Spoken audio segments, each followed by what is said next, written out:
Hello students and welcome again to Legacy IAS Academy.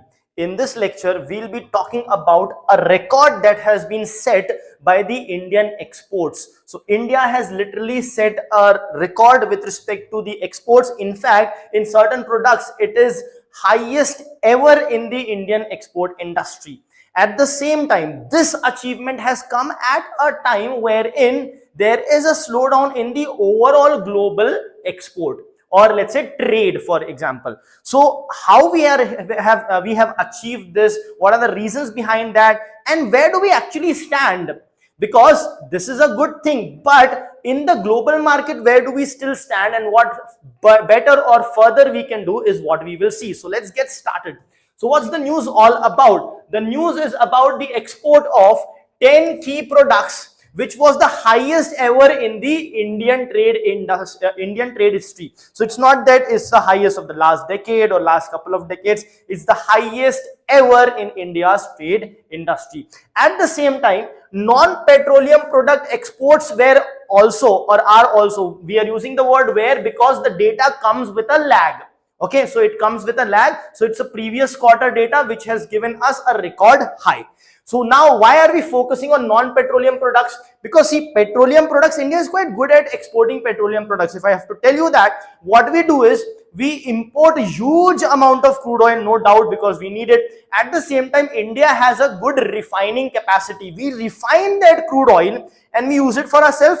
At the same time, we export the refined crude oil in the face of petroleum and petroleum products. So we are quite good at that. So in that, the export is quite high. But apart from that, the non-petroleum product exports have also been really good. And what are these? If you look at, and you look at the increase in percentage, it's quite high. So if you talk about engineering goods, it's close to 40%. Electronic goods above 40, 46, close to 46%. Organic and inorganic chemical 27. So what is organic and inorganic chemical? Organic means those chemicals which consist of carbon and hydrogen atoms. Inorganic means those which do not contain carbon and hydrogen. So our body consists of carbon and hydrogen. We are organic organisms, organic carbon and hydrogen. If carbon and hydrogen is not present, it will be termed as inorganic chemicals. And then labor intensive ready-made garments export has also increased to 35%. Now this is very important. The article does not mention, but you should remember why this is very much important. It is because India was facing or is still facing huge competition from the countries like Bangladesh when it comes to labor intensive ready-made garments. Why? Because country like Bangladesh, Vietnam, etc., they have sweatshops or shops wherein, places wherein it's a small room. It is a small room in which 50-60 workers will sit and make garments, textile, and not just that, even if you say some sports products like football and stuff. So these kind of shops are there wherein they get very cheap labor working in inhumane condition, as a result of which a lot of such things as produced at cheaper rate in countries like Bangladesh. So we are facing competition from countries like that.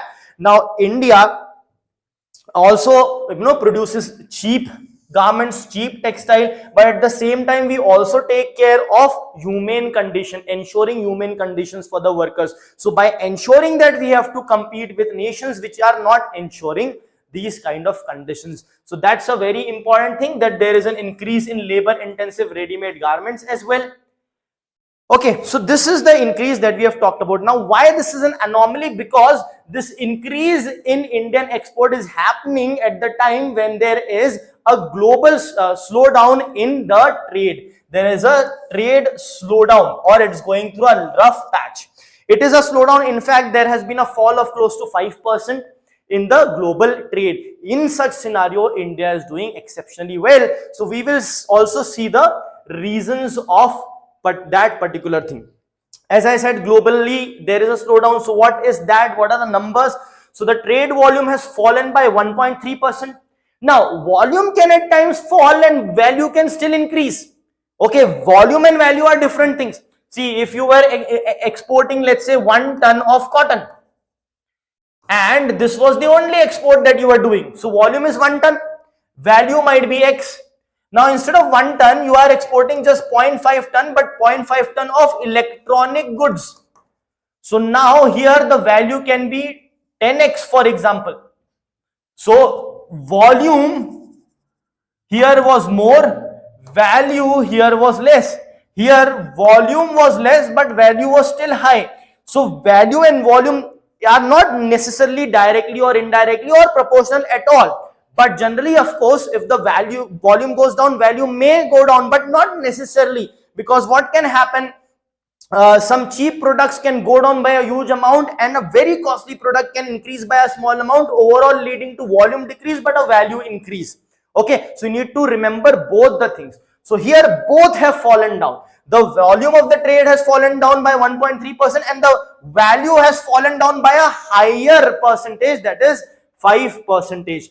Plus there is, in the coming year 2025 has started already, so 2025-26 fiscal, it is anticipated that there is a lot of uncertainty that we may have to deal with because of US policy shift. Why policy shift? President change, Mr. Donald Trump, right, the president elect. So what will happen, his policies previously have been sort of protectionist, so that can also hamper the overall global trade. Now what is the reason for India's success? India's success can be accounted for with respect to the export friendly policies, making it easy.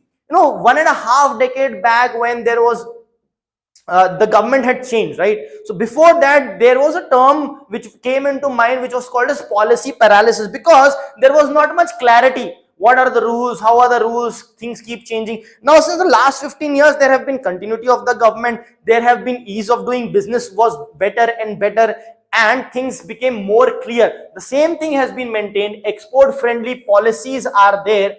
Plus government interventions are also there. What do we mean by government interventions? See, government is, when you talk about bilateral relation, trilateral, multilateral, or in the world fora, the government getting involved means the highest authority, decision making power is getting involved. So there are different levels of dialogues between the bureaucracies of different countries. At the government level is the highest level at which the dialogue can take place. So in India, with respect to foreign policy, we are seeing that our government is getting involved. The Prime Minister, the highest offices are directly getting involved to negotiate things. And you may also remember when, 15 years back, this new government had come, not 15 years back, 10 years back, when the new government had come in. So the government had changed. So what had happened, there was a lot of visits that our honorable Prime Minister made to different countries, and it was criticized, saying that so much of time is spent, so much of money is spent, the Prime Minister is not in our own country. But we are reaping the benefits of those visits, because by doing that, the honorable Prime Minister and our government and we as a country have made cordial relations with a lot of countries, and now we are reaping the benefits of it. So government interventions, plus very important is the production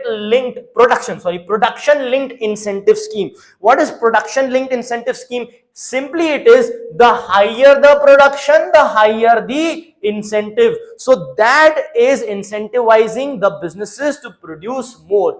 Plus two major things India has done, which is actually the main reason or a master stroke with respect to increase in export. One is focus on certain countries. So India has decided that of course we are open to trade with almost all the countries, right?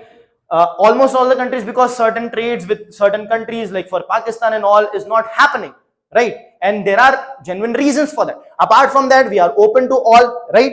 So from that, we are focusing on certain countries, and the present focus is on the 20 countries which account for around 60% of the global trade. So this focus is very important. Why to focus on 150 plus countries with equal effort? Focus your effort or concentrate your effort on these 20 which account for 60% of global imports, in fact, and at the same time focus on certain sectors.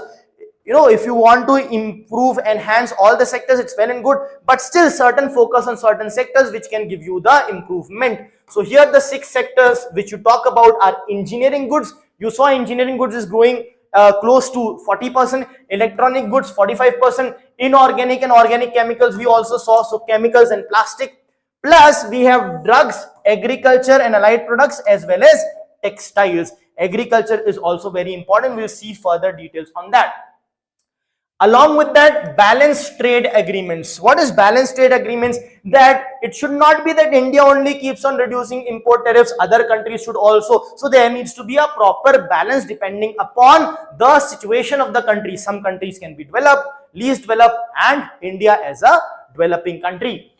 At the same time, promoting India as a brand, promoting brand India basically. That's what, again, our Honorable Prime Minister's visits and all these things have contributed to. As I'm saying, we are reaping the benefits of that. And at the same time, addressing non-tariff barriers. Tariff barriers are import duties. What are non-tariff barriers? Non-tariff barriers are rule of origin, these policies, those rules which play a role of hindrance in free trade. So addressing that, removing that, rationalizing them, so on and so forth. However, having said that, the situation is still not amazing. Why?